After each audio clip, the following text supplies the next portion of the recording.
scrub the spot, get the club to pop. When I come up with the crop, gotta love it or not. I'm hot from the hop to the scrub the spot, get the club to pop. When I come up with the scrub the spot, get the club to pop. When I come up with the scrub the spot, get the club to pop. When I come up with the scrub the spot, get the club to pop. When I come up with everybody, we do it. Everybody, we do it.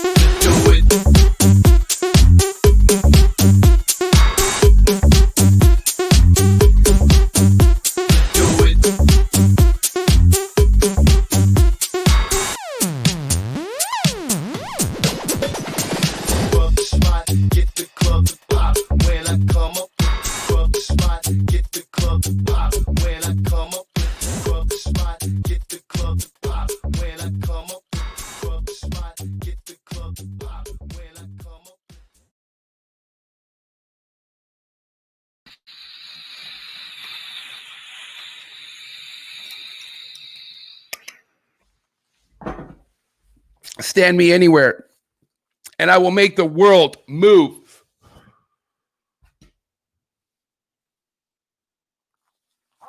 Yes, you are now tuned in to the coolest reptile podcast in the world. I'm your boy, MJ. How are you? How you like that intro? Unplanned. I just did it. I've been high all morning. What's going on, guys? Top of the morning. For you who've been up like me, good morning. How's everybody doing? Anyone's tuned in from the East Coast? Or from Canada? What is good, Canada? If you're in the house, for my boy, Christopher Ward, what is good? Hope you guys are ready for a good show this morning. This is your first time tuning into the coolest reptile podcast in the entire world. Please do your boy a favor. Hit the subscription button. Hit the notification bell. Like, dislike, leave a comment. Let me know how you feel, man. Give the guests some feedback. Let them know how you feel about, what they got going on, what they're talking about. That's what it's all about, man. Knowledge, passing it down, sharing it, man. What's up to all my early birds, man? Early birds are cracking in the comments. Hope you guys are doing great, right? I'm doing great. I'm looking forward to getting this podcast on the show here, man. But yeah, man, what's going on, man? Before we get started, you already know what the deal is. Shout out to the sponsor, Cold Blooded Cafe. That's the freshest and best is delivered to your doorstep. That's www.coldbloodedcafe.com. $30 flat rate shipping, day one pinkies to the fucking whale shark rats, man. I got some whale sharks thawing out right now. You got them eggs, man. Put them inside of a sim box. Proven to work. Sim containers are so awesome and easy to use to where you don't need to use substrate. You don't need to use food seal wrap. You put water, fill it to the line, fucking put the trays in there, correctly put in the eggs. You're good. Get your incubator on point. Sim Container is going to make sure that those eggs hatch out correctly, man. I'm telling you right now. Shout out to the future. If not, the future's here already. I'm telling you right now. Focus Cube Habitats, their enclosures, fire. Okay? Fire. They just showed me, finally mine got designed and they got my custom perches finally in. Thank you very much, Stephen and Ashley. But yes, my enclosure's on its way. Looking forward to getting it. What's also awesome is I've been calling them like arboreal arboreal enclosure companies. But no, dude, they have the open face, like 4x2s. They got a lot going on. I'm very curious to see what's going to go down with Focus Cube Habitats, man. So make sure you check them out. They're on Instagram. Ashley and Steven, great couple. And they got some big things popping off. Shout out to Freedom Breeder stainless steel racks. You know what the deal is with Freedom Breeder. If you got a Freedom Breeder rack, props. Shout out to Aussie Boys LLC, the Aussie Boys, man, the Orange Dream God, man. If you want to invest in some ball pythons and you're ready to take that level, take that shit up to the next level, Aussie Boys is where it's at, man. People are fucking just getting great success off Aussie snakes, and he's been doing it for years.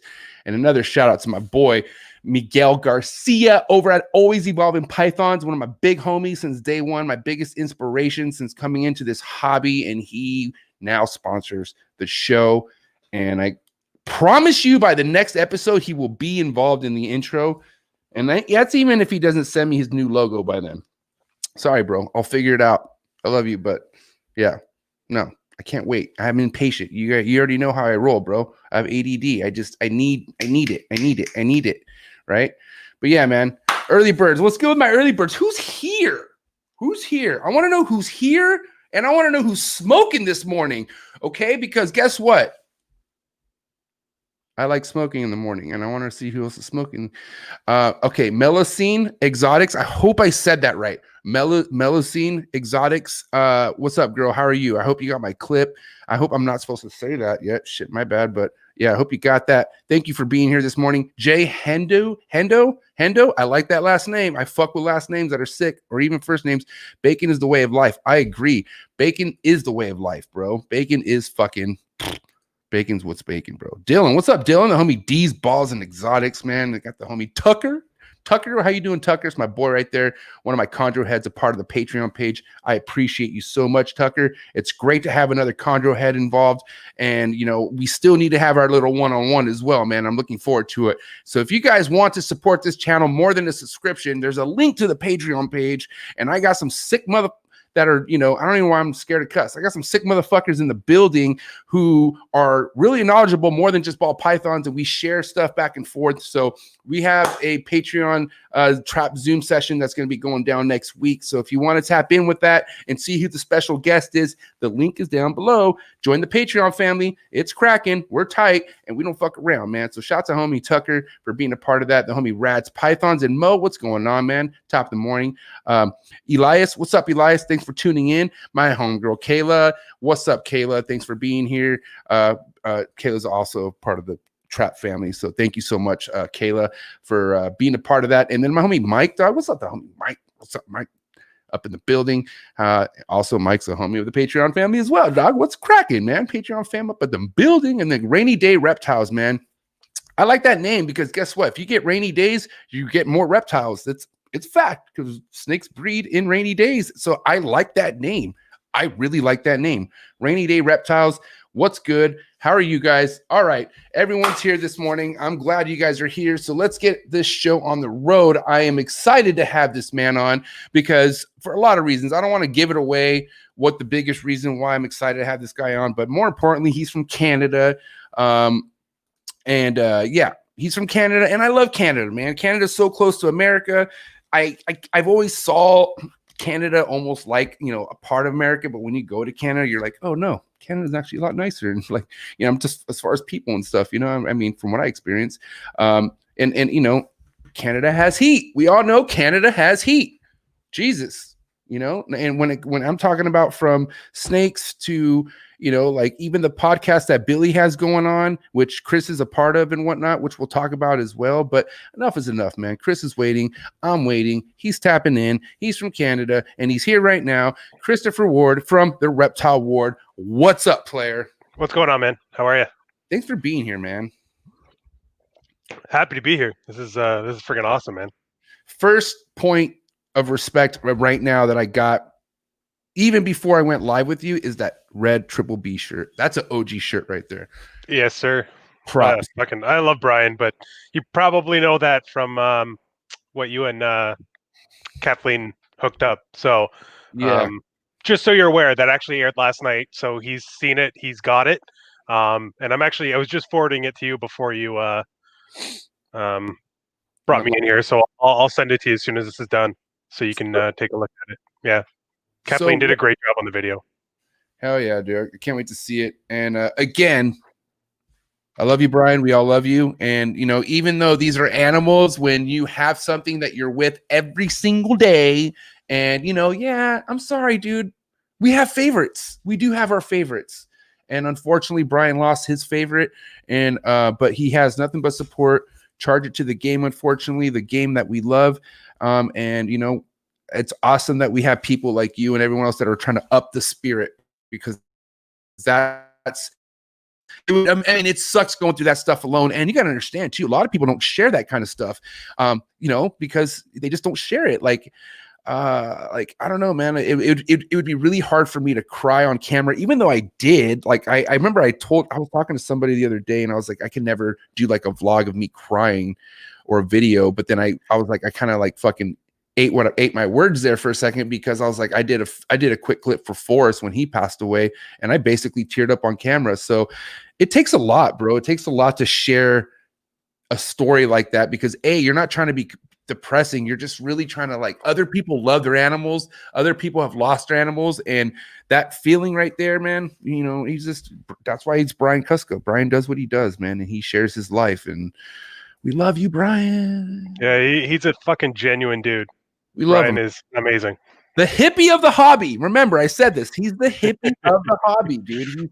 He's like, bro, like, and he's a, you know, the thing is, like, you don't want to piss Cusco off, because he's a badass too. Like, Cusco don't ever take his niceness for granted, because if there's a switch and he crosses that hippie line and he becomes that fucking Samoan or the Hawaiian bra, you know, inside his, you know, that he has deep in his roots, like, oh, bro, he's a beast, dude. Like, you know, I've seen videos of him wrestling fools and just fucking putting him out. So, you know, I don't know. Brian's just he's just a really good human being, bro. You know what I mean? And how many people could say that about themselves? It's like, you're a good human. You know what I mean? Like, we all. I sure fucking can't. Yeah, right? Oh my God. I thrive to be a better human every day, but like the way, and he tries to be better every day too. Like I see his routines, like even his workouts right now, jumping into water at 30 degrees when it's outside. And it's just like, the guy is just really, really motivated. And I will say this too. Sorry, I know this interview is not about Brian Cusco, no. but I will say Brian, all the praise in the world, man. I'll just sit here and agree. I want to say one thing. I try not to get emotional about this, because one thing that I can't wait to be someday is a dad, right? You know, but teacher, you know, I also want to raise up everything I have right now first. But I love, you know, my dad was, me and my dad were best friends. I had the best fucking childhood growing up with him. And when I went to go kick it with Brian, and I saw him you know, I was with him for a couple of days, so I saw him with his kids, and man, it moved me inside, man. I was like, man, this is like the kind of dad I saw Brian is to his kid, and then his wife too. Shout out to Hillary as well. That's a team right there, bro. Like, honestly, that's all I ever need in life, is something like that, you know. But on top of all that, he shares his love to all of us. So Brian shares his love to all of us, where he doesn't have to, you know what I mean? There's a lot. I mean, I feel I'm a selfish person, you know. I don't like to share my stuff, especially my happiness, because it took a lot for me to become this happy. Like, I went through a lot of, and it's my self-doing, right? But I went through a lot of fucking bullshit hell that I put myself through throughout my 20s, even through like a little bit of high school, to where I really wasn't happy with myself until I got into snakes, until I met people like Brian Cusco, until I met people like Brian Barczyk, Miguel Garcia. The list goes on, bro. You know what I mean? So anyways, I love this game. I love everything about it. And before we leave the Cusco topic, we love you, Brian Cusco. We sure do, man. Yeah, how many minutes was that? I was like, fuck, 5 minutes of talking about Cusco at least. Yeah, it was a good chunk. That's all right though. Reptile wartime, baby. All right, so Chris, fucking, I'm so glad you're here. Yeah, man. No, I surprised that I'm here, to be honest with you, but I'm a little surprised too. But I'm not gonna lie, bro. You really warmed. It switched right away, because I mean, let's cut to the chase. A year ago, I was not as, you know, I would say not like trying to share knowledge. I was just kind of I had my own issue, not my issue, I guess issues, whatever the fuck. I had my own thing going on, and I really wasn't known to be a nice guy. Like, I really wasn't. Like, but then there was times where I was really trying to just be like, all right, man. Like I could be mean, but I'm not. And I'm gonna bring this up. We'll just bring this up right now and get this over with. Yeah. That way people are like, what? Okay, so there was a girl. I don't even know where her fucking name is or what. It doesn't matter anyways. But she reached out to me and she said, do you sell Super Balls? She's like, do you sell Super Balls? Like, and I'm like, Super Balls? No, I don't sell Super Balls. And she's like, why? Do you not like them? And I'm like, no, I just don't. I don't breed them. Like, I don't breed them. And she's like, well, you should really get into them. Blah blah blah. And like going down. And I'm just like, I was super cut and dry with her, right? And she basically fucking snapshotted our conversation. She posted it on some fucking group page on Facebook that I'm not a part of, so I don't know anything, right? And then, yes, you commented something about like, oh, that guy's known to be a fucking prick, or I don't even know what it was, but I didn't know who you were. Like, I didn't know anything. I didn't even know until I was like, oh, Reptile Ward. That's that guy. That's who that guy is. So I'm not going to lie. That's, in that time of the year, I was battling being, just be good, don't chew everyone's head off. And then you picked on me. And I was like, what the fuck, dude? I was like, I didn't start it. I did not start this shit, man. What the fuck? But anyways. You know what the funny thing is? I didn't even realize that's what you had a clip of. Because the reason I even had anything against you at all was because at the time, Tyler Douglas, Hyped Up Reptiles, was working for Billy too. And I guess he dropped you a comment on one of your like early podcasts. Yeah. And just offered some, I don't know, he called it constructive criticism. I didn't go back and actually look at the comments, so I don't know how it could have been worded. Wait, who's this guy again? I'm not getting worked up. I'm just saying who. No. His name's Tyler. Tyler, okay. And you took that, you posted a screenshot of it on your stories, and then fucking called him out and told Billy to fucking watch his man or something like that, or I can't fucking remember what you said. But I was just like, dude, that's a douche move, and that was it for me. But all right, respect. It was my bad for I just sort of took what I saw and I didn't reach out. So and to capitalize on that, one of my biggest moves in 2021 is not screenshot anything, not put anyone on blast. So respect. Can we dab on that? Can we fucking? Sure, man. All right. Fucking. All right. Yeah, no, but we've been talking, and you're fucking we've been talking. Too, so. Right. So to speed up to today, and even throughout, like I've started catching some of Billy's podcasts more. So shout out to Billy, and I like you. I was like, this guy's sick, bro. Like there's nothing, and that's how it always really is when it comes to really beef, right? Like you really have something with somebody that you really don't. You know what I mean? And then once you once you peel the onion back of your bullshit and you look through, and then you're like, oh wow, I could get along with this guy. That's really 90% of the times, but then also 10% the person's a piece of shit. So you gotta understand that. So I'm glad you're in the 90%. We're good. But yeah, so another thing that really I liked is like you're really liked upon your own community. Like there's a lot of people that fuck with you, and I love that, man. Like and that's what I want to kind of get to know more about is like, how long have you been a part of the social media and like, with, being a part of like the ball python stuff and whatnot? So if we could just go back to that. Sure. It's weird because I feel like I told this story to death, but like I was in the hobby, I want to say 12, 13 years ago. And I got out for a bit in between, and like the Reptile Ward is what came to be when I got back in. But I've seen both sides of the hobby. The basically decade ago side where everybody just shit on everybody, and it was basically everyone's number one goal to make everybody else look bad, and number two goal to make snakes. Yeah. And it was garbage. I hated it. It was one of the reasons why I didn't stick around. Basically, I just had some really bad luck because I got a lot of bad information from people when I was trying to get started. So I got out for a few years and then got back in, I want to say 5-6 years ago now. And it's just really taken off, and the entire hobby's completely different now, and it's amazing. Yeah. And I've just taken it upon myself to not be everybody that was in the hobby when I was in it before. So I go out of my way to try and help people. If anybody reaches out, whether it's a stupid question, whether it's a question I don't know, like if somebody asks me a question I don't know, I'm not going to guess. I'll straight up just say, hey, you know what? I don't have an answer, but I'll tell you who does. Like I want to help people, man. I want other people to succeed because fuck, it was hard to succeed when I first started. Right. Now, I mean, do you think there's a line that crosses between like people that need help and people who are lazy and just want like quick answers? Yeah, and it's really hard because I think people are becoming more aware that I'm very open to basically talking to anybody and helping out if I can.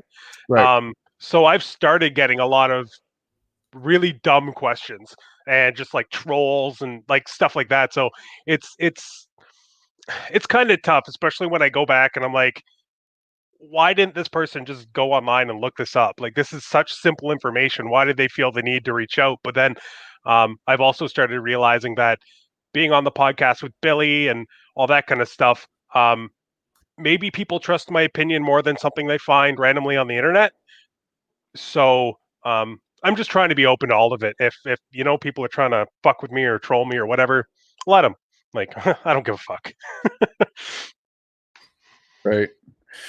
I just feel like other people were like the questions that they have could be like they could be so like repetitive to the point where it's like, dude, just experience it. Like, listen, I know you're scared or maybe don't know, but fucking experience it. Find out. Like, just find out. And a lot of people are just so scared to fail. And it's like, dude, I mean, failing could be like, don't kill your animal. That's a bad failure, right? Keep your animal alive. But if like a bad shed happens, who cares? That's an easy fix. Bad shed, easy fix. Mites, easy fucking fix. Why are you so scared of mites? Who cares?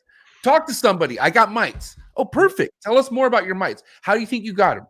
Right? Or like, just tell us who did you check everything else? Blah, blah, blah. But like, there's so many like things that the biggest way you want to help yourself is be open about what's going on in your own shit, right? I feel like, and the people I feel like are so like, and I'm talking about people who even been established, like people who already have a brand and are just kind of just concerned about letting them know that they're going through some sort of like, issue. Like, I think incubation, right? Like, there's sometimes people just can't hatch a healthy egg for some reason. And you know what I mean? And no matter what you tell them, and like I've literally given them advice, like, and I've asked for advice before, and guess what? I never asked for it again because it worked and I stuck to it, and that's it. Right. But it's just, I don't know. That's why I want to bring that up, because I feel like some people were just like, dude, like, have you ever had anyone come back and ask you the same advice, the same question twice? That drives me crazy. That's the one. That's my biggest fucking pet peeve. My time, like, dude, this is like, and that's why I'm just not. Nope. I'm like, nope. I just say it's not my department. I am so sorry. Fuck, man. Yeah, but I'm glad you brought that up, because that's literally the one thing that I can't stand more than anything. And when people ask me that, I'll straight up be like, dude, like, I've fucking told you this before. Like, go back through our conversation. You literally don't have to even look that hard. Like, don't waste my fucking time. Oh, man. Here's your boy right here. Oh, what's up, Billy? Fuck. Mutation Creation up in the fucking building. So since our boy Billy's here, I want to talk about how you got to meet Billy. And how far are you from Billy? Like, where you at, like demographic wise or location wise? So I'm about an hour from Toronto. So I was about 25-30 minutes from his old facility. I'm about 45-50 from where he just moved to. So not that far. Yeah, I think that's about it. It's been a pain in the ass when I got to go pick up Nick, though, the other half the reptile ward, because he's like 20 minutes the other way, and then I got to drive out. So it is what it is, though. Nice. So, and then anyway, so how did you tell us like the first time you and Billy met and all that good stuff? So basically, back when I was in the hobby before, I have a buddy that used to make buttons. This is back before the whole sticker fucking craze was huge in this hobby. And either he reached out to Billy or Billy reached out to him to get him some buttons made just of the his eyeball logo. So my buddy Ethan made him 100 or 500. I can't remember, a fucking lot. And we drove out to deliver them to Billy's place when he actually had his collection in his basement. Like, this is going way back. And I only met him the one time. And then not long after that, I actually was when I got out of the hobby. And then when I got back in, the original plan was for me to buy one male ball python, because I had kept two from my old collection just as pets, two females. So my plan was to buy one fucking snake. So I go to a fucking expo, and it had probably been 5 years since I had seen Billy or talked to him or anything. Right. And I'm walking up to his table, and I'm like, oh, shit, this is pretty cool. This is that guy that I met. And I didn't expect him to fucking remember me. Billy probably talks to thousands of people a month. Like, and as soon as I walked up, Billy was just like, oh, hey, what's going on? And we just started talking. And I found a snake that I wanted from him. Didn't pick it up that day because I wanted the wife to be with me. Right. So a couple weekends later, we actually went out to his facility to pick it up, just sort of shot the ship for a little while. Right. And then that week, actually, he posted on Facebook that he was looking for some help on a Saturday. He's just like, hey, we'll buy pizza, just come help us clean bins. And I legitimately thought he was asking for somebody just to come give him a hand that Saturday. I thought it was going to be a go in for the Saturday, kind of fuck around, just One-time deal. yeah, exactly, and just be part of it and just hang out. And I was stoked just for that. So I more than happily obliged. And then Billy was like, "You come back next week?" And I was like, "Fuck yeah, I am." And that was like 4 years ago now, or 3 years ago, or something. So Damn. yeah, man. And this is back when Billy fucking used paper for all of his tubs. No fucking cocoa anywhere. So it was a lot of fucking cleaning. Dude, okay, so I don't it's crazy, bro. Like, because I talked to who Stephen Cush is? The name sounds familiar. So Stephen Cush, he's like, he has ball pythons, but like he has his more passion is scrub pythons and chondro emeralds. But anyways, I went over to his place and we were talking about the paper to bedding, the paper to cocoa switch, right? And he's like, man, what a fucking relief that is. And I'm like, bro, like, I was like, I'd rather have paper. Like, I don't know why. I don't know why, because I know the point he made, which stand out, was like, as soon as they shit and piss, it smells. Like, it instantly smells, where, the cocoa husk absorbs mostly that. And it, you know what I mean? So I was like, damn, that makes sense. And because I'm usually in my room every day, because as soon as I smell something, I'm fucking on it. And I'm like, and I have so many different species and different, some of them eat different times. And so it's like, anyways, but yeah, dude, but I'm not going to lie. The last time I ever had a mite issue was 2 years ago, and I had everything on cocoa husk.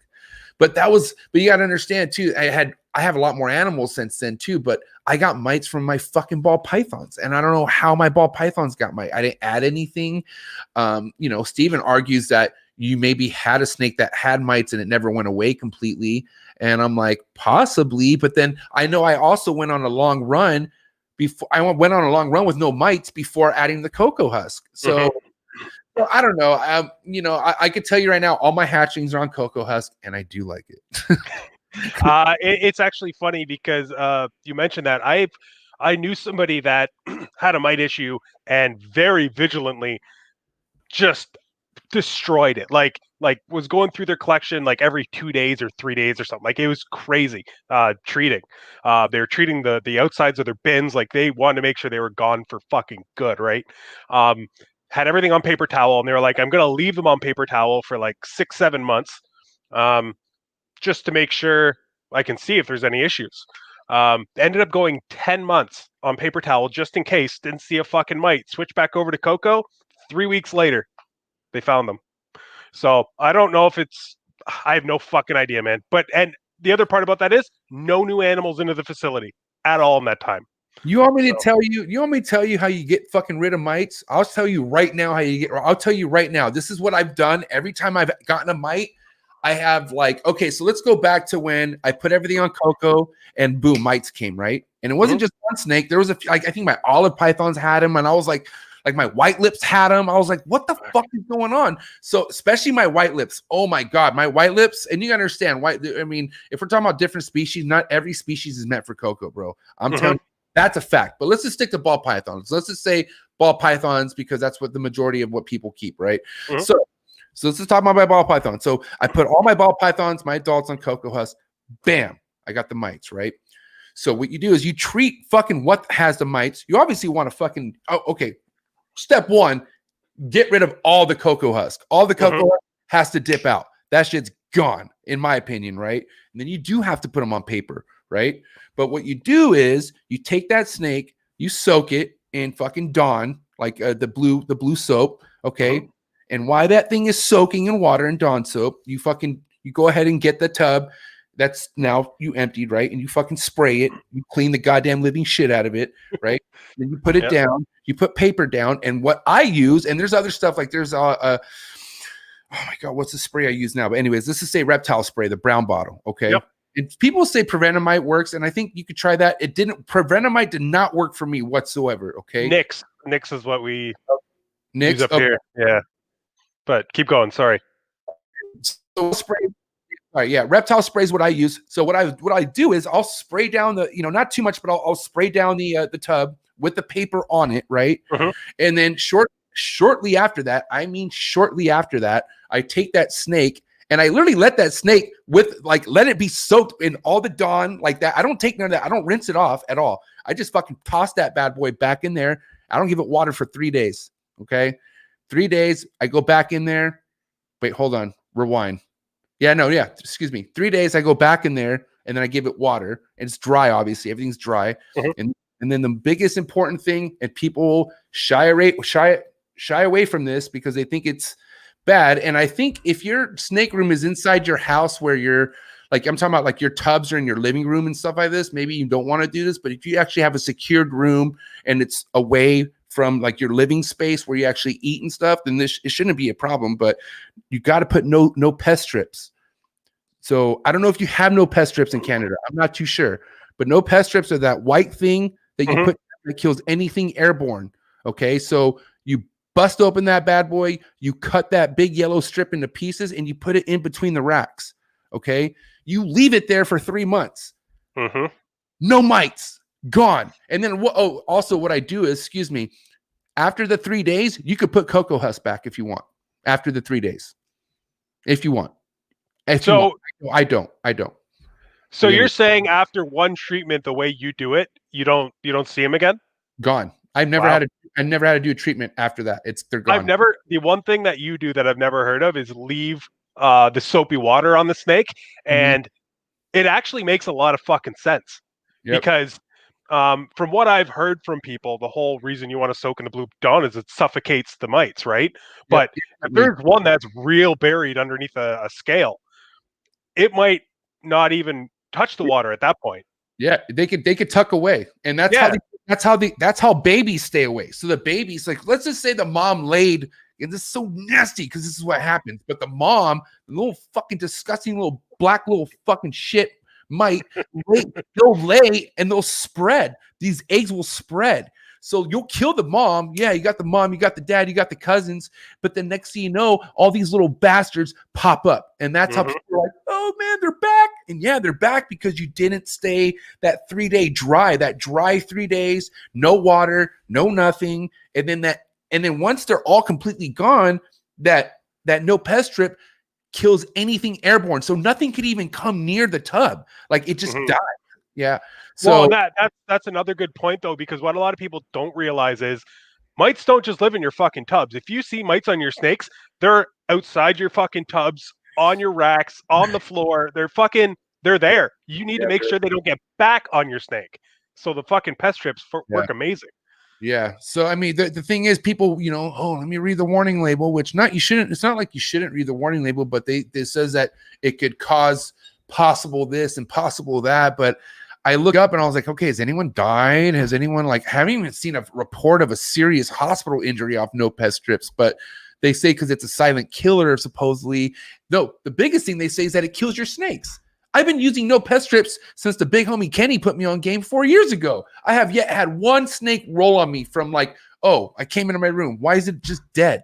None of that's ever happened to me. So, I mean, what should I wait another 4 years to say this is confirmed? What do I do? You would think with chemical exposure too, it would be a pretty quick turnaround if your animals are going to start dropping. So, yeah. So either way, that's just that's my thing. And you know what? Mites do suck, man. Mites are terrible. And everyone has their own system. And I don't mind the paper to an extent.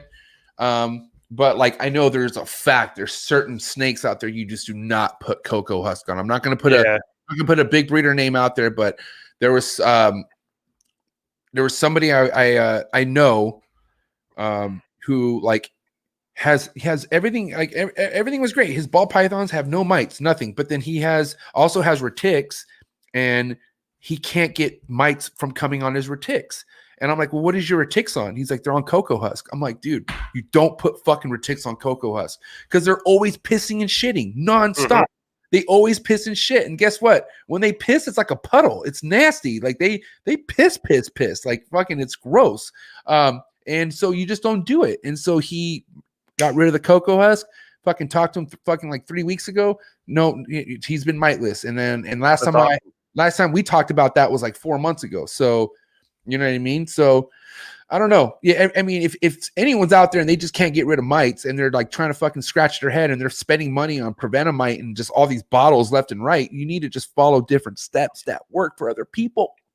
I've actually seen Prevenamite kill more snakes than those fucking pest strips that they say will kill your snakes. Yeah, people using it wrong. I don't like Prevenamite.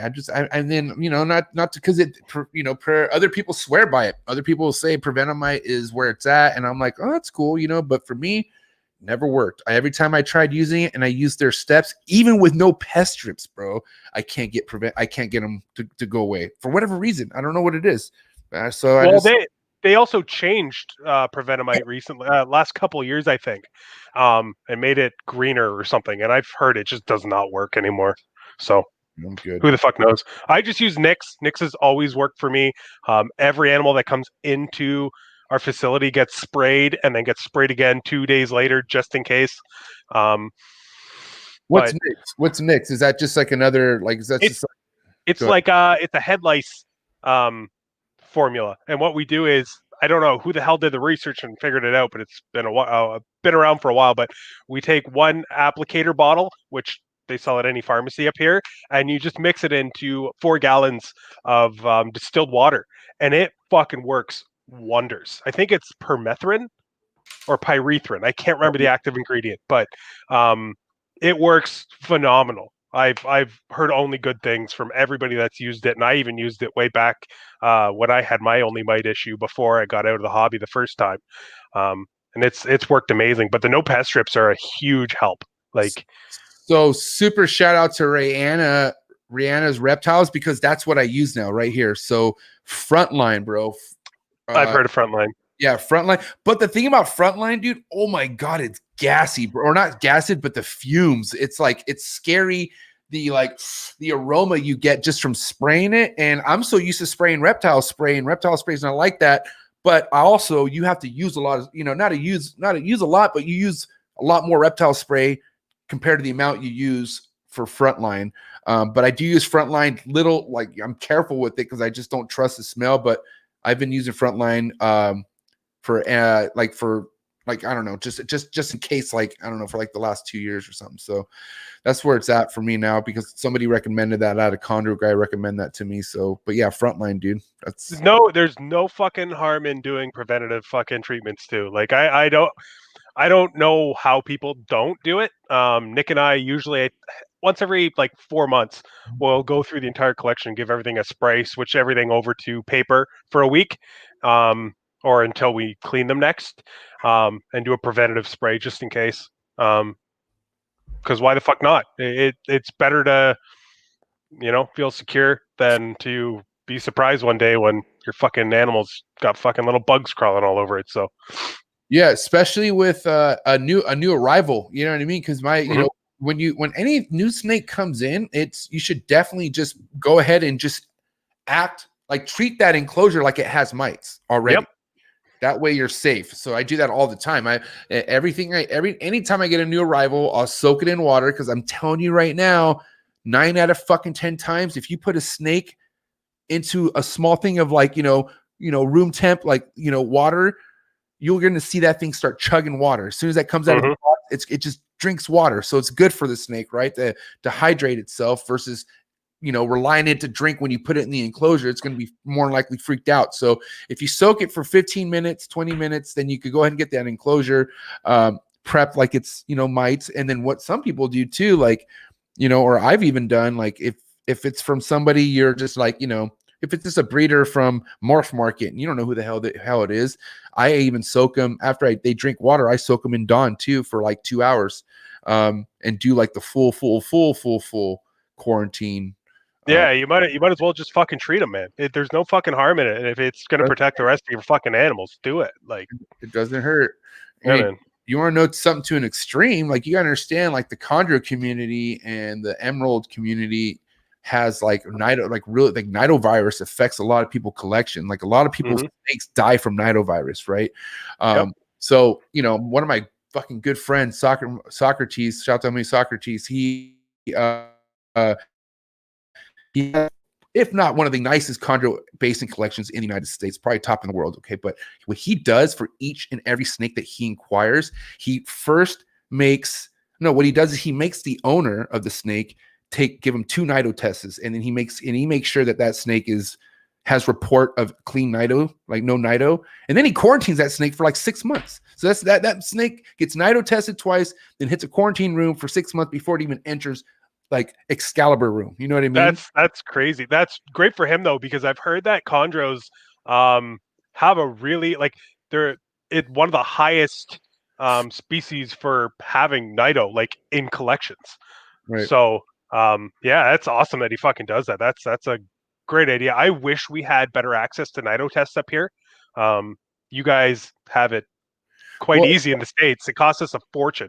No, you can't. Why can't you just get it in the United States and get it shipped over here? We can, but we have to ship it with CITES because it's biological.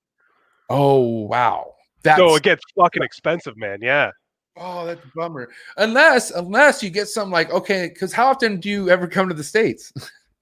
Well, this year, not at all. But let's say on a good year, let's just say years back up, how possible can you come back?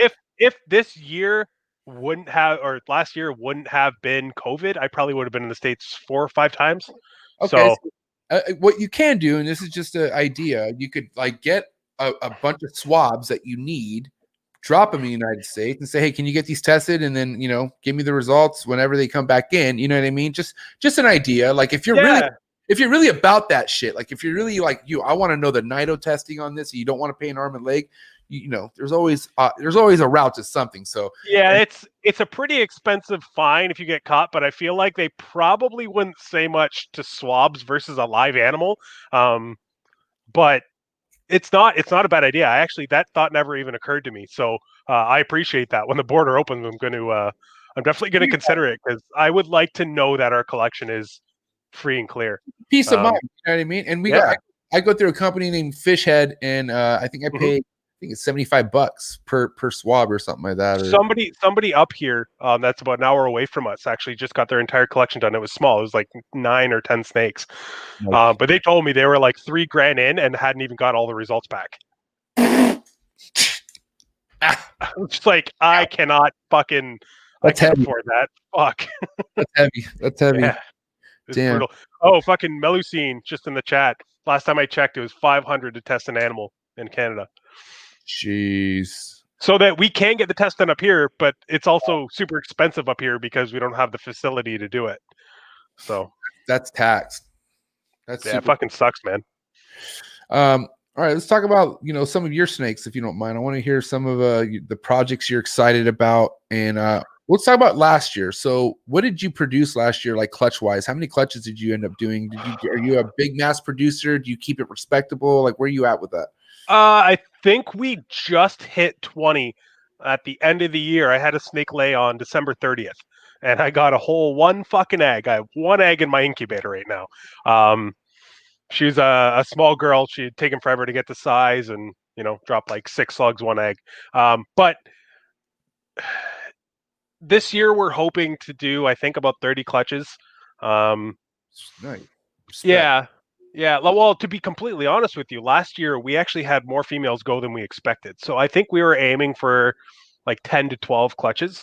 And then a few animals I didn't expect to go just started building follicles out of nowhere and built really quickly and went on to lay for us. And yeah, man, most of our stuff last year came from our pastel lesser leopard clown, because some of our other males weren't even ready to go yet. But yeah, it turned into a good year for us, and we ended up selling pretty much everything. So is clown one of your biggest platform recessive projects that you have? Clown is what got me back into the hobby. When I was in it before, I loved it, but there was not a lot of it out there. The biggest thing in clown at the time was the killer clown, and I fucking loved it. But the thing I love about clowns is the heads, and pastel clowns lose the head stamp, right? So wasn't worth it for me back then to invest the crazy money it would have cost to get into the project. Now to get yourself a pair of het clowns, like single or double gene, it's pennies. So I don't know, man. I fucking love the project. I love all the stuff that can be done with clown, and I especially love all the I want to say like not as known combos that people are starting to throw into clown lately. Those couple GHI, Mojave, Wookiee, whatever the fuck they were, things Justin hit, just unreal, just insane. Billy. Fucking Billy. What a perv. You're such But a yeah, no, I love Clown Man. Clown Pied is like one of our goal projects. I'd say 65% of the collection is clowner hat. So nice. yeah, man. What's crazy is like there's always something to a gene that doesn't hit for somebody, but then somebody else it hits for them. You know what I mean? Mhm. And I want to just talk about how I feel like Billy has certain genetics that like I feel like people try to reach out and get, and they try to make what he makes, and it just doesn't really work for them because it's his dialed in project. And I feel like a lot of people should focus on what they're dialed in on already, like work with the best quality of stuff that they have and then build from there. And the thing about Billy is like he has so many stuff that he's been working back into and for years out. And people just need to understand what you see that Billy makes is years and years of work. Like that's like that wasn't something he inquired last year and he bred it. Like, hello. Yeah. This is years and years and years and years pre-social media, years of work. Like, I don't ever understand when people are like, "Oh, I'll never beat a so-and-so's level." It's like, why are you even comparing yourself to somebody that's been doing this 15 years if you started 6 months ago? Like, you shouldn't be near his level. If you were near his level now, his level wouldn't be anything worth achieving. With only that, like, bro, create your own level. Like, that's like find your own level to create. Like, like that doesn't just because you're right. You might not ever get to his level. You might make your own level. You might, if you get your head in the right fucking place, out of the gutters, and stop fucking limiting yourself. You know what I mean? Yeah. But that's why, shout out to Levance. I had Levance on, and he was like, there's some people that just want to get off the elevator sooner than others. You know what I mean? It's like, bro, this is where it's at. And this is what divides the boys from the men, the girls from the women, like the hustlers from the little weenies. Like, dude, this is where it matters, bro. And people just got to use what they have and just be patient. Like, patient key. Can I just say too, that fucking episode with Levance was fucking amazing. It was so good, dude. It was good. Honestly, Levance has never been on a show before, and he came on because he had some shit to say. I didn't know what he was going to say. I'll tell you that right now. Hey, he's his own man. I'm not going to tell a grown man what not to say, what to say. He made it clear how he felt, and he's been in this game and he's been quiet long enough. So, fuck. Either way, dude, he ain't stopping what he's doing. He ain't gonna stay, not even a little bit. And he's all excited. Through the words he had to say. Period. Like, he also had words of passion, and that he's really on a man on a mission. And he has his wife who's really fucking. Shout out to Wesley, who's really like.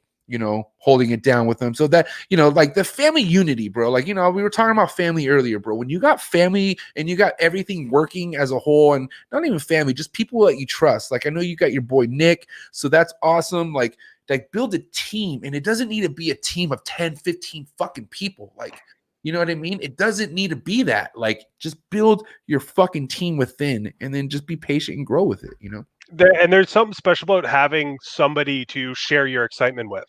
Right. Billy actually talks about it a lot. Fucking having Austin and Lion around, and even when me and Nick were there more often, and now I have Catherine. Just having somebody around when you fucking cut that egg or when that animal crawls out and you're excited and you can share that with somebody, it just makes it so much better and so much cooler. It's beautiful. It's awesome, man. And I'm still like, bro, like, because I think well before the podcast, or I wouldn't say well before, but right before the podcast, I was trying to like vlog and do like the daily thing. And my biggest things I was looking forward to was the egg cutting, right? But dude, I just couldn't like okay, for instance, like okay, you see that an egg's pipping or you're about to cut a clutch. What do you have to do? You have to get set up for it. So you have to set everything up. For that, I'm like, it's fucking game time. So like, next thing you know, everything's cut, everything's out, and I go, oh fuck, I didn't do it. And then like, but then like at this point, I'm already posting on Instagram, so I'm just like, well, I guess maybe I'll do the next clutch. And it was like that for every clutch, bro. But hey, I enjoyed it. I enjoy it. Like that's, you know, I don't know, man. But you know, I had my wife. My wife was cutting clutches with me. Oh man, it is a beautiful thing, bro. It's awesome when once happening. Well, we got even luckier. That fucking single egg that we have in the incubator, it came from our very first,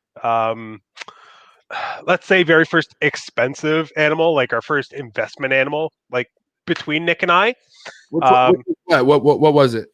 Banana Odie spider het clown. So nice.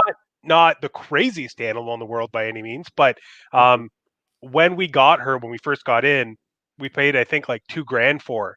And that was a lot of money to us when we first started. And she's just taken her sweet ass time getting the size, went off food, just a pain in the ass. And then, you know, she goes on to lay a single egg. That kind of sucks. But last night, Nick and I just did some quick math and realized we get to cut that egg on his fucking birthday. Wow. Which is fucking sick. So that female was bred to our Motley clown and also the Pastel Lesser leopard clown. So there could be some cool stuff in there. I'm fucking fingers crossed, man. Yeah, that's neat, man. That's super neat. What are some of your favorite Codons that you're working with? Honestly, right now, fucking, I am in love with the stranger that we just picked up. Thing's incredible. But for the most part, GHI's up there. GHI is one of my favorite fucking genes, bar none. I'll tell you, that's my man. So let's just see. I first like I guess I mean it wasn't really it was an investment to me because let's see, I went from like, all right, I bought this $75 snake on Craigslist just because I want to change my life. You know, I'm like in a weird, depressing place. So I bought a snake on Craigslist because I once had a ball python. And then I knew, wow, this is fucking really cool. And then, you know, I saw a pied ball banana. And what really fucking drew me in was a GHI leopard. Because oh shit. Those two were so dark and they just really like complemented each other, right? But the GHI, but then I noticed it's GHI in general. It's just the GHI. And that never left my mind. And shout out to Chris Sursery, but Chris Sursery in 2017 was fucking just pumping out the most firest GHIs. And he was like, yo, Brody, I got this. And I was just buying GHIs off of him. And I was like, dude, I'm not going to drop, and no disrespect to anyone, but I was like, I'm not going to drop no $2,000 on a fucking one snake when I could collect these really, really gorgeous GHIs because I could put them together and make super GHIs. Are you kidding me? And they're combos. And that's what I did my first year. And guess what? You want to hear something? I talk about luck. But guess what? One of my snakes proved out to have. I had a GHI Mojave that ended up having hypo in it. What? Yes. It's a het hypo. So man, I put a GHI that had hypo in it. So I got I put a GHI that had hypo and I got GHI hypo combos out of it. And I was Jesus. like, what? Are you? And then that snake went to like 4 GHIs that year. So everything has hypo in it. So every super GHI I have has hypo in it. That's fucking sick, man.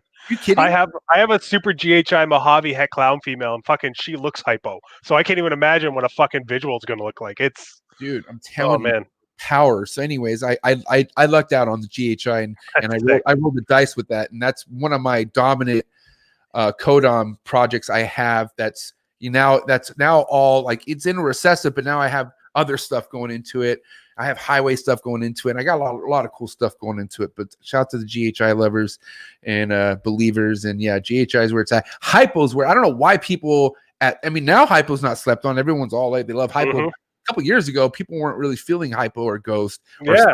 Especially orange ghost. You know what I mean? Like they consider orange ghost the same thing. And I do think that they complement each other, but I feel like if you have just orange ghost to orange ghost and a GHI, it's different from a actual hypo. And I'm telling you from experience, like I'm telling you this from experience. So, but I you know, haven't been in this long enough. I've only, you know, so I want to prove it out more, but I don't know. What do you think? It's weird because especially when it comes to different lines of hypo, Billy's had a couple, so I've been able to sort of see and compare. He has a line called Casper, which is Wow. it's almost like Orange Ghost, but taken up just a little bit more, everything just a little bit brighter, a little bit stronger. So I definitely think there is some stuff to play with in all the lines of hypo. I just like lines of VPI or lines of Azanthic, lines of VPI Azanthic. Jesus Christ.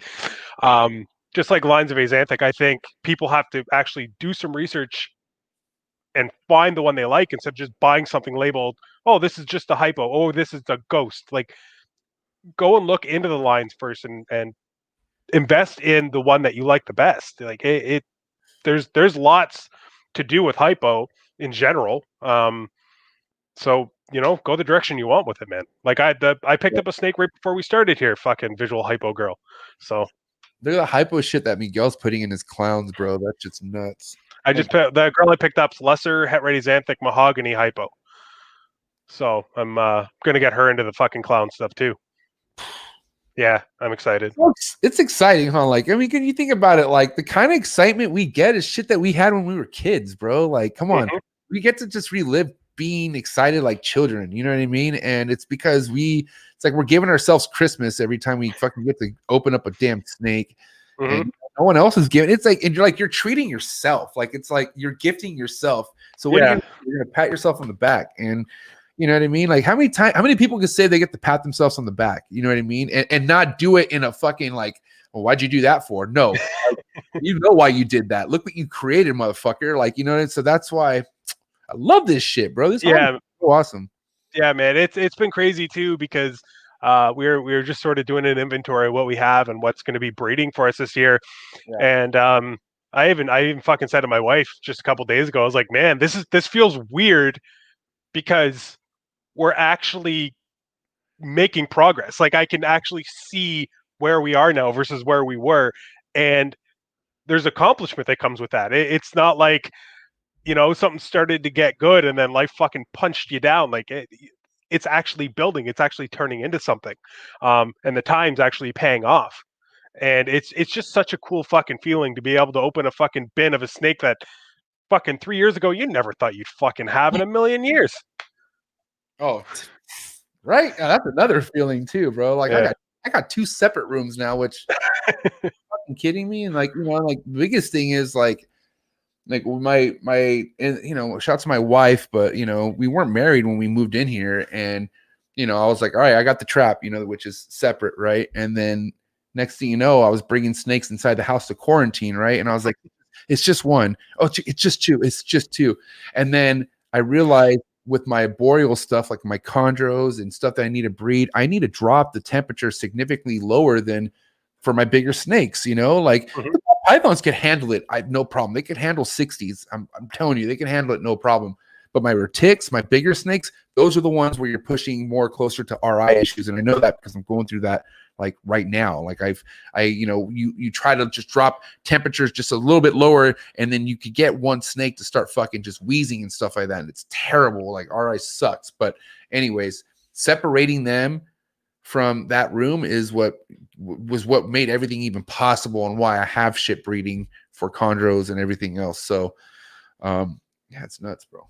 Honestly, the reason I don't have chondros, fucking green trees are my favorite snake on the planet. The reason I don't have them is we don't have complete control of the heat in our building, and where the temperature fluctuates, it's definitely within like what these guys can handle, no problem. But I really just don't want to risk a species like a green tree or an emerald tree boa going through this because it could stress out a less hardy snake in no time at all. Like sometimes our fucking temperature in here goes up and down like 6-7 degrees in a couple hours because the fucking heat turns on and off. So yeah. One day though, man, I want to have a fucking bunch of those green trees one day. I fucking love them. Yeah, man, it's cool. It's crazy because, like, I talked to you, I talked to Will, Khalil, and they like, yeah, you guys like they all like fucking green trees too. And I'm so like, my plan is hopefully by the time you guys are ready, I'm just like, because here's the thing, Chris, I don't want to, like, I'm not going to post any of my babies on the internet for sale. Like, my plan is to build anyone who's like homies or people who are interested, sell them to people who are close to me. Like, that's what I want to do, because I really can't like handle customer service with something that I truly love. Ball python, man, yeah, eventually I could break ties and say, God damn it, I eventually sold you to somebody who doesn't know what the fuck they're doing. But that hasn't happened to me yet. But I know eventually at some point, I'm pushing to get almost over 20 clutches this year. So I can't fucking sell to everyone who's tight to me, or, I know it's going to happen. Like, I might have to use Morph Market this year, unfortunately. But, with the chondros, dude, I rather hold on to it. I rather hoard them. I don't give a fuck. Okay, cool. I can't sell them for this price, or I can't find someone who's capable of keeping them the way I want them, or I can't find a homie to get it, then they're staying. I don't give a fuck. That's my that's my mentality for everything in this room, in my arboreal room. That's how special everything is, because it's not like clockwork where you raise it up for 3 years, you pair it, and you get eggs. It don't work like that with these, man. It's a different ball game, bro. But I appreciate it. I like it. It gives me suspense. It gives me like, oh, what the fuck is this? What's going on and stuff like that. So, but I do love my ball pythons too, because those are, because whenever I'm like pissed off and shit's not going my way in this room, I could go to the trap and I'm like, yes, she laid. Yep. Her right on fucking schedule. I love this snake. You know what I mean? Oh, I do. I love my ball pythons. I love my noodle. You're like, oh, that one's fucking locked. Oh, that one's pre-lay shed. Oh, those are some eggs. Like, fucking, this is fucking beautiful. Yeah, it's funny too, is because I was kind of like, I paired up. I got to keep remembering that, like, I had a lot of females go later. They laid later in the year this year. Mm-hmm. So I got to remember, okay, if I paired in December, I shouldn't pair for maybe another month or so, right? You don't have to pair so soon. Exactly. But that being said, I was like, all right, cool, no worries. But then I paired them earlier this month, no action. We had rain. I see one male locked, all fucking 10 other ones are locked. I'm like, ship it. It's like one, like, as soon as one gets it, they fucking all are like, oh, wow, I guess we're all getting laid. You know what I mean? And they're just all like, it just works like that sometimes. I don't know. Hey, and it's the best fucking feeling in the world when you're going through all your fucking bins and you're like, and that's another one, and that's fucking another one. Yeah, dude. Fucking awesome, man. It's awesome. I'm sitting on a bunch of first-year males right now that I'm just fucking praying get their shit together. Like first year. Okay, got it. So how old are those males? So this is the funny thing. He's in shed right now, but I have one that fucking hatched in July, and he's already 750 grams. I have no idea how he's so fucking big. But yeah, dude. What's that? What are you feeding him? Same thing. I fed everything. I have other animals from the same clutch that are like 500-600 grams, but he's just fucking exploding. What do you feed? What do you feed? Like, just what do you feed? Oh, what do you feed your snakes? Just rats. I just feed live rats. So it's a first year male. So what is he on, a small rat right now? He's taking smalls now, yeah, but I have no idea, man. I don't know if he's fucking just never pooped or some shit, because he got so big so fast, and I popped him a couple maybe a month or so ago, and he's already producing sperm. So I was like, fuck, if I can get, because I was expecting maybe the end of 2021 with him, and it's looking like sometime in the next month or so, I'll be getting some locks, hopefully. So, yeah, it'll be the quickest turnaround for me ever to have a male breeding if he starts soon. It's pretty fucking insane, man. You want to hear something I'm experienced with? I'm going to experience with maybe a few males this year, and I'm talking about raise up males and whatnot. I got an adult breeder male this year from somebody who's like, ready to go, and it's like a 4-year-old, 5-year-old male, not too big, right? And I'm like, all right, cool. And I'm like, hey, what does this guy eat? He's like, oh, he's on jumbo mice. I'm like, mice? I was like, why and I kind of got mad, because I'm like, why? Like, why mice? Like, why? I was like, does he eat good? He's like, no, he's like, oh, he slams. Like, he slams frozen thaws, no problem. I was like, all right, well, that's good. At least I don't have to get a fucking live mouse, I was like, and I asked him, I was like, why do you feed him? Why is this snake on live mouse? Like, why? And he's like, well, I guess it's a breeder tip that you keep males on mice throughout their whole life, which keep them like just breeder, like their breeder shape. It keeps them lean, and they're getting as much nutrients they get, and they're just savages when it comes to breeding. Like they just make it happen. So that being said, I do have males who've been on rats. Like I'm like you. I've been feeding my males small rats, right? My homie, my fucking 2019 year man of the year, fucking the one who proved out to be hypo. I gave him that award because he fucking just everything he had, everything that he was involved in that clutch was just fire. But he's been on small rats like his whole entire life since I've had him, and he's a monster. He breeds. So I'm kind of like scratching my head. I'm like, well, if I'm experienced like my males eating small rats and they're locking like anything else, why should I fucking feed it less? But I'm also curious too. Like, I'm also curious too. You know what I mean? I have heard that. I've heard people that do mice or African soft for their males for the entire lifetime. And one of the things I've heard is because both are they smell a little bit different. Yeah. As well as keeping the snake a little leaner in combination, it seems to keep the males from going off food while they're being bred. Which is obviously a huge plus because you don't want your fucking male stopping eating at the very beginning of the season and then 2 months later being fucking skinny as fuck. Right. So who the fuck knows? I use rats. I don't really have any issues. I know personally, no matter what, my hatchling juvenile until it's a subadult is on rats. Like I'm getting that motherfucker's nutrient up. Like he's gonna get, you know what I mean? Because like it's kind of like a puppy or like anything that's a baby. Fucking feed that motherfucker. Get that foundation going. You know what I mean? And with ball pythons, that doesn't hurt. You know what I mean? So that's why I'm like, well, maybe I could switch it to jumbo mice, or maybe because I use cold-blooded cafe, so my fridge is full of fucking everything. So I'm thinking maybe like, okay, during breeding season, just give them mice, you know what I mean, and then feed them maybe once every 2 weeks or 3 weeks when it's not breeding season, and make sure it's a rat.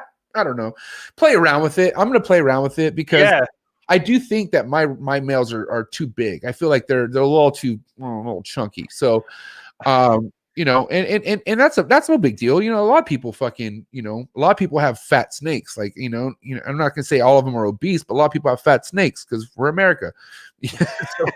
One thing you do have to watch out for though is if a male does become too big, they get lazy. Of course. We got our Motley clown from Justin, and Justin actually never ended up breeding him. He bought him to breed, and then all the Pompeii stuff started happening, so he just shifted, right? And he put all of his energy into that part of the clown project. So he just had the Motley male just growing up, just feeding him weekly, growing up. We bought him. He showed up here. He was like 1,700 grams. He was a fucking thick fucking male. And we had to slim him down because he just wouldn't do anything for us. He wouldn't lock. He had no fucking interest. So yeah, we had to feed him once, I think every 3 weeks for like 4 or 5 months. Fuck, it was a pain in the ass. Right. Yeah, dude. And I'll tell you right now that the chondro stuff, like, not to keep, going back to the arboreals, but like the whole game with those are small prey. You know what I mean? There's maybe a handful of people who go the big route and their fucking chondros are gigantic. And in the beginning, this is like, lack of knowledge. I fucking used to feed the shit out of my chondros. Not too many. I didn't have too many in the beginning, but Mimi, my sweetheart, the queen of the trap, this girl right here, she's fucking 1,800 grams, and that's really big. Wow. That's oh no, hold on, I'm capping. My bad. She was like 1,400 grams, which is still pretty big for a chondro, bro. So she's girthy, she's big, but she's healthy. You know what I mean? But they say like you keep going, if you keep giving that snake that kind of life, chondro wise, they end up rolling pretty fast because chondro should give you 20 plus years life. And they say a lot of people can't get them past to live 8, 9, 10 years. Apparently, some of them. I mean, I could definitely see the downside to a arboreal species like that getting too many fat stores. I could see why that would cause problems for them in living to their full lifespan. So makes sense to me. So other than the ball pythons, do you keep anything else like boas or anything? What do you got? I keep hognose, Western hognose. Okay, skip. Go ahead. Had a shitty year last year with them. I only got one fucking clutch. but I've heard from a lot of Western breeders that everybody had a bad year last year. And then Nick breeds some Rhacodactylus species, crestids, gargoyles, or not gargoyles, sorry, crestids, chahuas, and he's gonna start doing leechies. He has a couple he's growing up. So yeah, we dabble a little bit with a few different things, but it's 95% ball pythons. So Okay. I like you, Chris, because when I said next, I was dead serious. I didn't want to talk about hognoses at all whatsoever, but I let you go, so it's all good. They're not a just so fan, I ugly. assume? Bro. They're just fucking ugly to me. And I know they're That's funny. savages. They're cute little savages. Don't get me wrong. You know what I mean? But I got to respect it. That's still your project. That's why I was like, all right, this one needs to get it out. and stuff. No, yeah, you know what? I get it, man. Not everything's for everybody. So There's not. I'm that's sure. what it Let me see. I'm sure I have something you don't like. Let's see. I have a Pee Wee Herman doll. I'm sure you don't like that. That's is. weird. That's fucking awesome. Oh, you like it? Okay, damn. Okay, cool. But I don't disagree with you though. I'm sure you have a species that you keep that I'd be like, whatever. Not a fan, and that's all good. That's fucking respect. You know, you gotta, dude. I have one of my homies, one of my mentors, Andrew Acevedo. Like he's like, I looked up to him like with like a lot of things. So sometimes I get excited to tell him like, hey, I'm getting locks on these snakes, and he'll be like, not for me. And I'm like, oh fucker, like and like I would only share it to like him and two other people, and I would think those people are gonna be like, fuck, that's sick. And like if he doesn't like it and he just goes, yeah, it's just not for me. And I'm like, bro, it's still mangroves fucking lockers. Like, come on, dick, fucker. He's like, just not my kind of animal. And I'm like, all right, whatever. But It is sick that you fuck with the Boyega though. I fucking love him, man. love him, dude. I love him. I had bad luck last year because the pair I had going now were going fucking great in the beginning, and then stupid Cocoa Husk. Fuck no. Okay, it was a combination of things. So I had them on Cocoa Husk, and I had one of them would always give me kind of a bad shed, the male. So I was like, I'm gonna put a big fucking thing of water in there. Like I'm gonna put like a big thing of water so it's humid because I hate spraying every day. It's not really my thing. So that being said, I put a huge thing in there. I sprayed them good. And I left him alone for like 3 days. I mean, I would check, but I left him alone for like a day or so, right? And so I get back, and apparently they knocked over the fucking big thing of water. So there was a huge thing of water with the cocoa husk just like floating around, and they had the worst case of scale rot I have ever seen in my entire life. Jesus. It was so bad. I didn't think they're gonna make it. I was like tripping out. I was like, dude. Man. So mad. I was so upset. This was like literally a year ago too. Or maybe it was more than a year ago. Yeah, I don't know. But anyway, so that happened. Oh, it was more than a year ago. It was actually like November of the year. Anyway, so that happened. It took me like 3 months. Like took me 2 months to heal the female. It took me like 4 months to heal the male. But I didn't pair them. I was like, fuck that. I mean, they gotta heal. So they kept away from each other. I had one other fucking gorgeous all black mangrove female. She was reduced yellow, barely had yellow markings on the side. Her name was Donna Summers, bro. She was gorgeous, and I upgraded her enclosure and did it. And she found her way to get out. She fucking got out. Fuck. Disappeared for fucking 4 months, and I found her dead. Oh, Donna. I found her dead in the store. So in the trap on the backside is like a storage unit. So she must have gotten the walls and got into like the attic roof area of the trap and made her way down to the storage unit. And I was checking the storage unit, and I had not checked it for like eventually kind of gave up after like a month or two, which I shouldn't have done. And then I said to myself, let me just go check the storage unit. And I checked, and it was during summer where we were having 100-degree weathers and shit. Mm-hmm. Dead, bro, just murked. And that was supposed to be like my dream fucking crop female to breed this year was that girl. I had a perfect male for her and everything, but it just happens like that, man. What are you gonna do, bro? It's like, yeah, it's the name of the game, bro. But are those other two doing all right now? Like everything's good with them? Yeah, they're chill, dude. Things are going really, really well. They're together right now. They're just fucking. They've been going at it. The female's still eating, but I've heard that not always do they go off food. They're not like ball pythons. Like they'll still eat and lay a clutch. And they lay 2 clutches in a year. So I think they could ovulate every 4 months, I think, or something like Oh that. wow, I didn't know that. That's crazy. Yeah, it's nuts. So imagine getting 2 clutches every year from a Boega. So do you have a group of the Cyania, or just the one that I commented on? I have a group, so I have two Oh, males. nice. I have 2 males and a female. So I have my female right here. She's like about 6 feet. She's Oh, still shit. oh, they get fucking big, dude. They get like 8 feet, like in length. Really slender, but they get big. Yeah.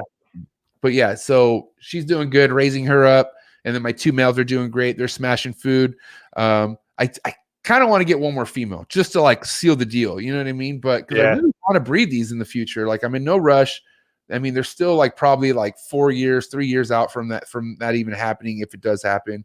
So, because I'm just like, dude, I'm in the long run for all this shit. Like everything I have, like I'm trying to set myself up for 10 years, 15 years, 20 years of just pure excitement. And that's what it looks like. And then this year, bro, I'm going nuts. I can't tell you what I'm getting, but this year, bro, is where I'm really going to elevate my projects. I'm going to love all my projects. I'm not going to, not stop talking about them, but things are about to change the trap. That's awesome, man. I'm excited for it, man. But anyways, sorry, I went off for a little bit.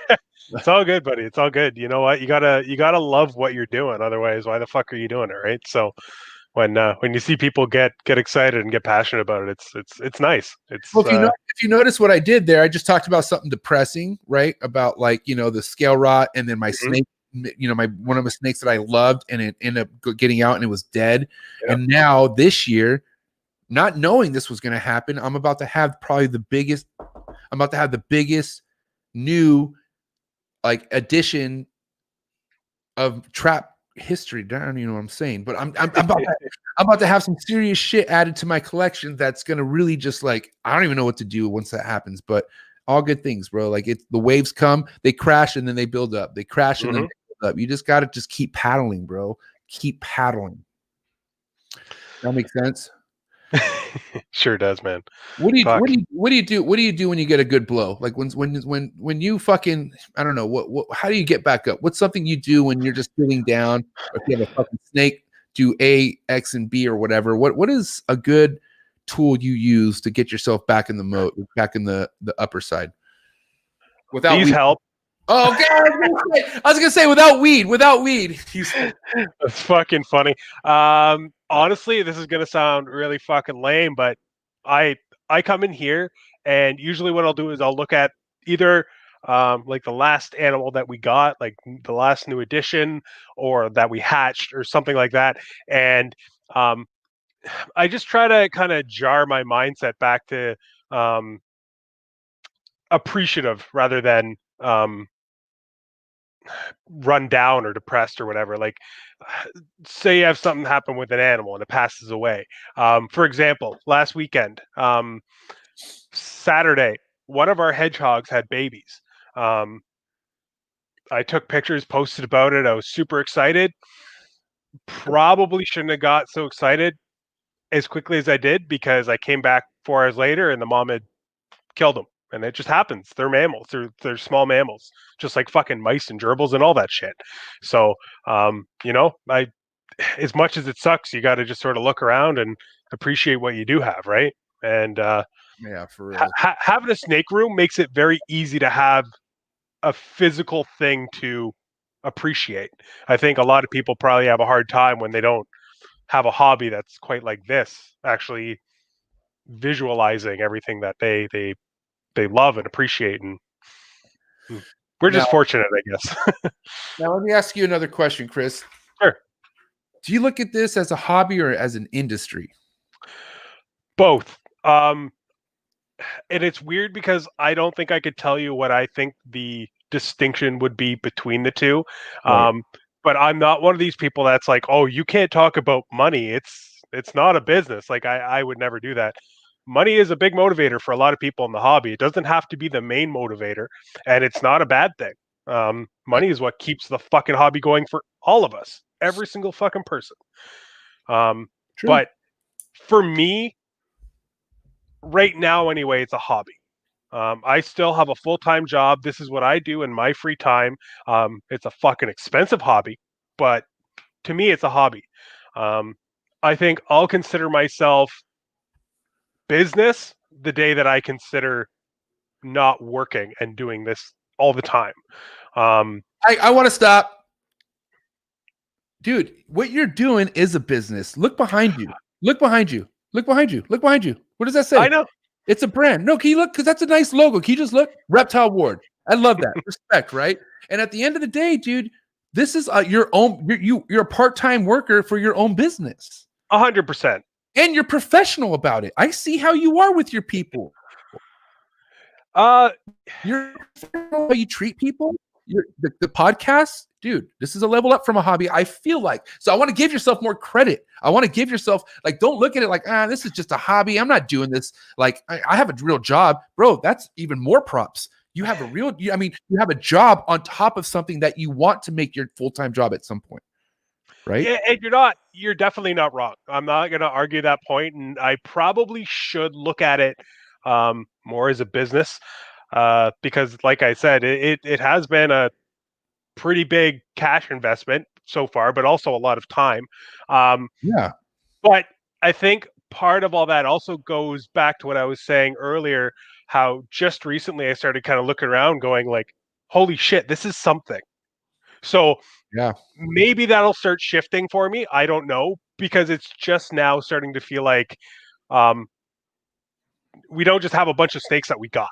You know what I mean? Like, yeah, these are our animals. I have animals breeding that I hatched. I have fucking males that I hatched 8 months ago that are somehow miraculously almost breeding ready. Like, it's been a wild fucking ride, man, but it's been fun. And honestly, at the end of the day, I really don't care how I look at it, because as long as we still have the fucking people that support us, and as long as I still have my cool ass snakes to look at, I really don't care how people see it. You want to call me a business? We're a business. Cool.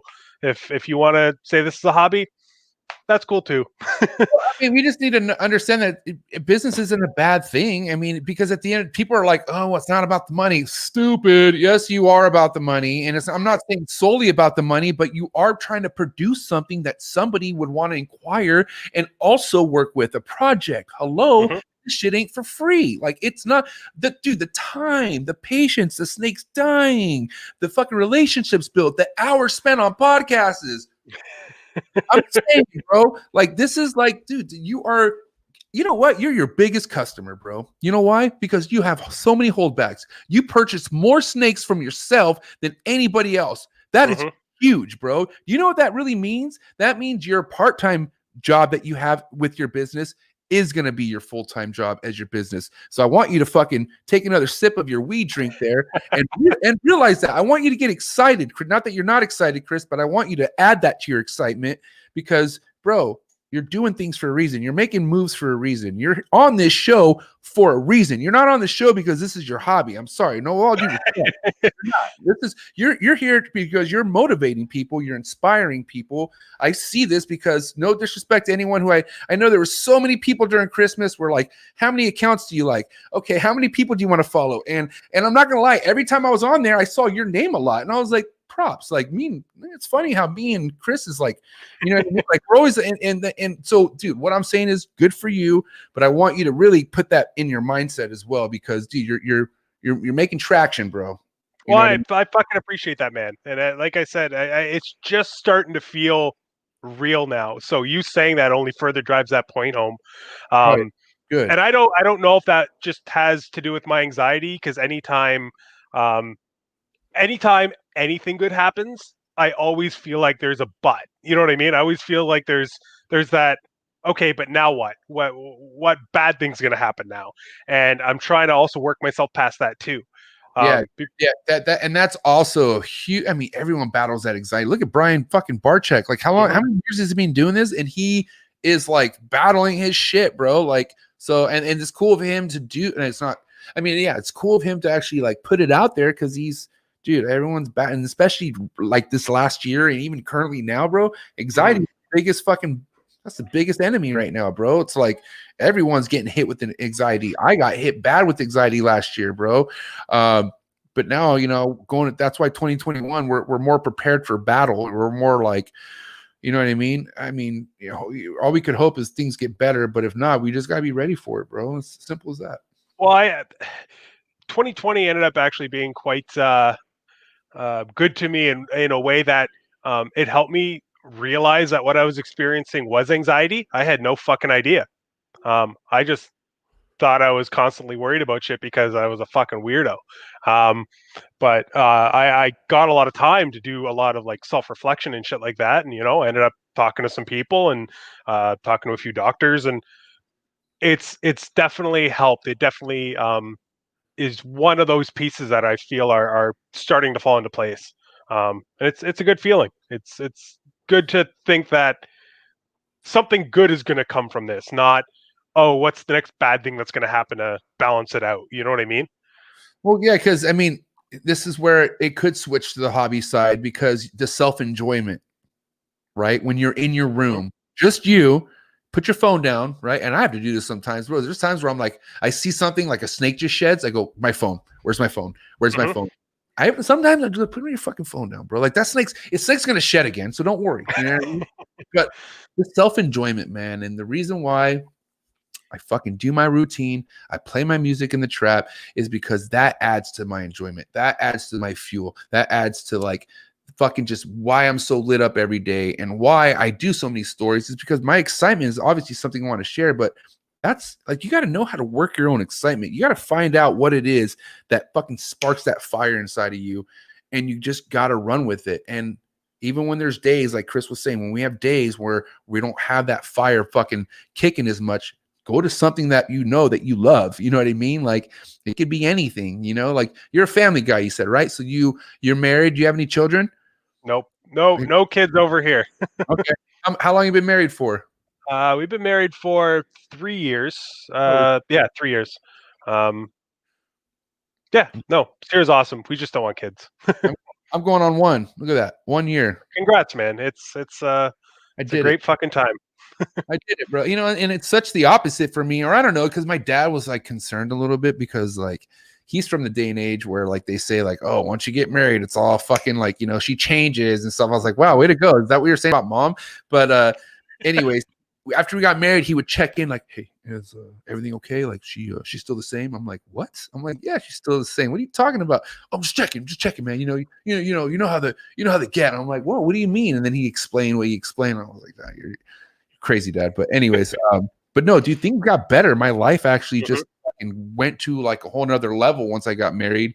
And yeah, man, shout out to the women, bro. Shout out to the wife. Sure. They're the ones fucking keeping us going, man. I don't know what I'd do without Sierra. She's actually on our live last night with Brian. She's oh, sweet. Yeah, she's been really, really big supporter of ours, and dude, huge. Yeah, it's fucking awesome.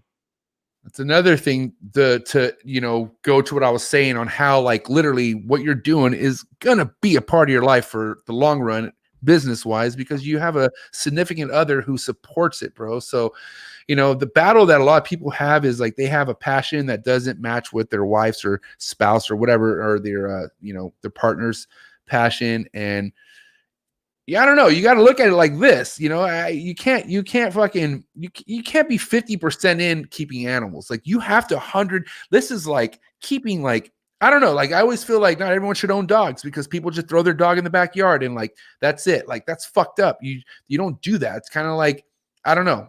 To each their own. But I don't know. I just feel like the reason why I'm at where I'm at, where you're at, where we're at mentally with this shit is because our wives. We have it's a peace of mind. We're good. We're like, yes. It's definitely nice to have somebody that isn't there to just hound you for what you like. You know what I mean? Like, Sierra won't come in and pull the snakes out or anything like that, but she does have a few that she likes that she'll do. But anything else to do with this, she's the first person to jump in to ask if she can help. Like I had been fucking slacking on getting stickers out so hard, and just the other day she was like, "Do you want me to just do it for you? Like I'll print out all the fucking envelopes, I'll fucking pack them, like everything. Do you want me to just?" And I was like, "Holy shit, really?" And she was like, "Yep. Don't even think about it again. It's done." I was like, "Fuck." It's such a cool feeling, man. Yeah, to capitalize on the good feeling that your partner or wife could give you is like, for instance, my biggest fucking struggle, still to a struggle today, because if I do leave and want to go on vacation, more than likely I go with my wife, right? So I have to leave someone in charge, and you know, they do an okay of a job or something, but you know, I'm so just like, oh, I want it this way, I want it that way. Like, why'd you miss this step? Like, I know, did you change that water? Yes, I did. You're lying. I know you didn't. You know what I mean? Like, I go through a lot of that. So I had a couple of opportunities to travel last year. As you know, I went to go see Brian Barczyk. Actually, twice I saw him last year, and it did a little bit of traveling. And the times I traveled, I didn't take Lily because she had to work from home. But bro, she was in charge. Fucking, she took notes on everything. Like, I couldn't believe it. She's like, what needs to be sprayed? Okay, tell me about this. Okay, night drop. Heat, you know, I was like, fuck, dude, this is awesome. So anyways, she took all the notes. I think the longest, I took off for the longest time I've ever been away from her. And I think that was 8 days. I came back, bro. Everything perfect, bro. First thing I do when I walk in, when I haven't been in my room a long time, is I smell. I go, I smell because I want to see if something's dead or like, you know, just something. Because, you know, I know what death smells like. I do the same thing. I take a step and I stop and I go, wait. All right. And that's my first fucking, like, I'm like fucking, and I'm like doing little walks. And then after that, I do tub checks. And then I'm checking for everything. And dude, I'm not gonna lie, I was kind of hard on her, bro. But like, still, like, she fucking killed it. Like, every waters were like, not even the waters had any dust in it or any kind of little fuzzies. Like, I was like, oh my god, she killed it, bro. Like, so that's when I knew. Like, I already knew, but that's when I was like, man, we are gonna go far with this shit. Like, we are. Yeah, it's so fucking awesome, man. It's such a good feeling not having to worry. And the funny thing was, Sierra wasn't totally on board with this when we started, but just seeing how in it I am and Nick is, she's really come around to it and become our biggest supporter. So, you know, blessings, big blessings. Yeah. Fuck, all man, right, before I get into the hot seat questions, I do want to ask you, what is the what's up with? Let's talk about the Mutation Creation podcast, because it's cracking. I love it. I love Billy, Lord, fucking Austin. You're a part of it. So what do you guys have cooking this year? What's going on with it? honestly, I couldn't tell you. I usually don't know what's happening until I show up 10 minutes before the show. Oh, really? But I know, yeah. But I know Billy has a lot of people that he wants to get on. Right. And I mean, some of the people we've already have on have been incredible. We had Brian Gundy a couple weeks ago, and just listening to his stories were just crazy, man. But you know, it's really just all four of us just shooting the shit. We really don't prepare a whole lot for much. That's the way to go. That's just how we are. Like, that's how we are when we're not on camera. So, well, shout out to the fucking whole Mutation Creation crew, and then obviously it's sick that you're a part of that journey with them, because man, as soon as Billy started his podcast, he got his room together. Like, I loved it. I was like, oh, Billy, I was like, you're something else, bro. Like, the way because it's set up in his living room, am I right? Like, it's all like set up, it's like, or in it somewhere in his house. It's in I believe it's the master bedroom. Oh, sick. Yeah, it's a big ass bedroom. So I love it. That guy does not do anything half-assed. I've never seen Billy do less than 110%. No, not even a little bit, dude. I love it. Like, it's that's just Billy for you. That's why he just literally sets the tempo for everything, and you gotta love it. And that's why you surround yourself by somebody like that. You're in good hands too. So that's, you know, you got your wife, you got your partnerships, you got your, you know, your mentorships, you got everything going on, bro. That's why you always got to realize, like, that's the kind of circle you need, and you don't break it. You know what I mean? So it's fucking amazing. It's gorgeous shit. You ready for these hot seat questions, though? Let's go. All right. Hot seat questions for my man, Christopher Ward. All right. I got to make sure I don't give you the venomous hot seat questions. We got ball on people here. I now, mean, so. you can try. I just don't know if I'll be able to give you many good answers. All right. So, hot seat questions for my man's Reptile Ward. You ready? All right. Hot seat question time. I don't need an explanation. Just shoot it. All right. Frozen thought or live? Live. A cut or no cut? Cut. Big flexor or no flexor? Big. Yeah. Baseball or football? Baseball. Nice. Respect. Steak or fish? Steak. Okay. Eminem or Machine Gun Kelly? Eminem. Okay. West Coast rap or East Coast rap? Ooh. Gonna go West. Okay. R. Kelly or Drake? Ooh, I'm gonna go R. Kelly. Thank you. I really love this guy. All right. All right. Little word association. First thing to come to mind. Ready? Yep. Milk. Cup. Cocoa. Husk. Stuck shed. Oh crap. Soak. ICAP. Sucks. Instagram trolls. Fuckers. All right. One has to go forever. Okay. And I mean forever. Instagram or Facebook? Facebook. Thank you. Done. In the books. Christopher Ward, Reptile Ward. That's it, baby. Good job, man. This was Awesome. amazing. Oh, it's Had a fun, great man. time. Obviously, had a lot of support, a lot of people up here fucking, loving the podcast. So, what do you got to say to all your supporters, man? Everyone who fucks with you, anyone who's rooting for you. And yeah, man, what do you have to say to them? You know, fucking just love every single person that gives a shit, likes a post, tunes into a live. We can't ever say thank you enough to all the people that fucking blow up our shit. So not for the last time, but for this time, thank you fucking so much, and thank you for having me on, man. It's been a fucking blast. It's been awesome, man. I hope you have a wonderful day. Enjoy your Saturday, and don't get too high yet. You know what I mean? Just fucking, it's a beautiful day. Well, actually, what's the weather like right now and where you're at? Is it freezing balls or what? It's pretty fucking. It's nice out, but it's pretty fucking cold. Atlanta. Well, maybe you should just stay in and just get fucking blitzed. These things are good to sip on all day, so I'm good, man. All right, man. Well, enjoy your day, bro. We'll catch up soon, okay? Have a good one, man. Awesome, buddy. See ya. Christopher Ward, baby. He's done. Good one. Good show. Appreciate all you guys for tuning in on this beautiful Saturday morning, afternoon, wherever you're at. Kayla, I'm pretty sure she didn't sleep last night, or maybe she did, but if she's, God bless you, Kayla. Please get some sleep. But yeah, man, thank you guys for everyone who tuned in. I appreciate you. Make sure you don't forget to subscribe, please. I appreciate it. Hit the like button, dislike, leave a comment.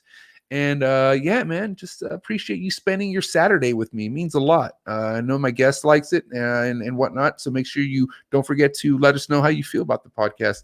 And yeah, man, reach out to me on Instagram if you guys need anything. Exotics Cartel with an A, not an E. And make sure you go follow make sure you go subscribe to Unfiltered Reptiles podcast too, because that shit's popping. And yeah, you guys have a good night or good morning.